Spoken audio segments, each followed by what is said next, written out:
are being like, I'm supposed to remember all of this, like what's going on?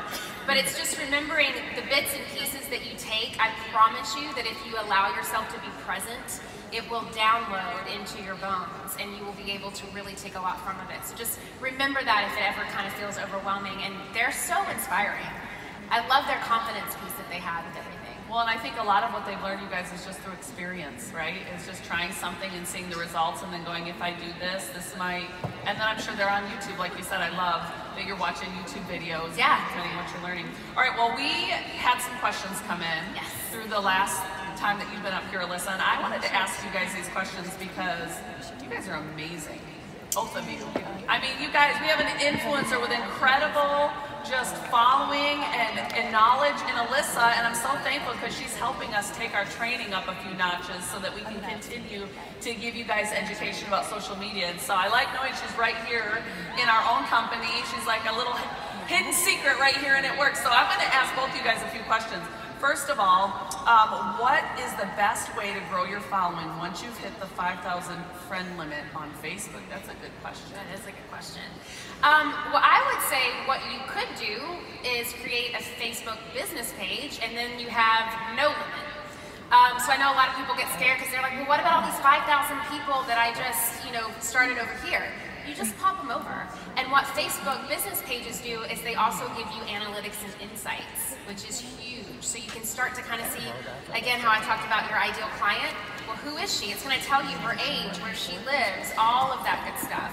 So that is a great way that I think of just, at the end of the day, you are building a business, essentially. So the more that you treat it as such, and that's really how Facebook built out the platform to be, is that you have a profile, which is really supposed to be your personal profile, and then you have a business page. So it's something to definitely consider for sure. Okay, so I heard you say that, and I just want to reiterate, because there's some of you that are like, oh, why even do a personal page then? And, would you encourage people to do both right away or start with one? I think this is one that it kind of depends on the person. If you are someone who wants to keep things very separate and it's like, the stuff for your grandma and your family to see on one page and then you really focus on business of the other one, or if you're someone who kind of marries the two, I really don't think that there's a right or wrong. You just kind of have to test it out, feel it out, and kind of see what seems like the most underwhelming for you, right? If it seems like too much to have to manage both pages, that can be very overwhelming for people. Or if it's just like, I'm going to focus on this page, this is where I'm going to do my lives, this is where I'm going to do it all, and this is where I'm going to direct everyone to, that's a good option to have as well. Okay. All right. Anything you want to add to that, Alyssa? You know what? I think that, having a business page is so incredible, you guys.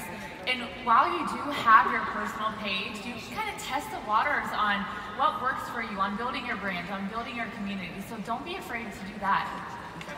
And does anyone do Facebook ads? Has anyone even dabbled into that? Okay, so it's so important to have a Facebook business page if you want to do ads, because for example, let's say that you do a Facebook Live. You can actually then retarget those people who watched your live through a Facebook ad. So it's just kind of thinking, there's so many different ways that you can go down the Facebook rabbit hole, but that's just one of many ways that it really can be beneficial to use it if you're starting to use the other things eventually that Facebook gives you. I like that. And just like we said in the guidebook, we focused on a personal Facebook page and an Instagram page.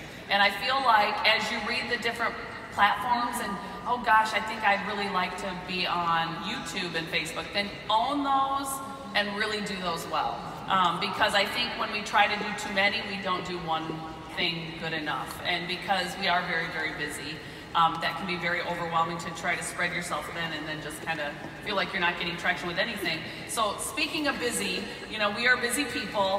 How do we create a pace of consistency that we can realistically achieve for social that will make an impact and help us build successfully without being on our phone all day or feeling like we need to be?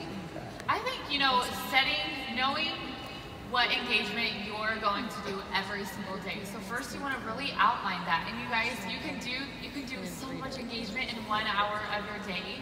So what I love is there's an app that's called Focus Keeper, and it's like a 20-minute countdown, and you can engage for 20 minutes, okay?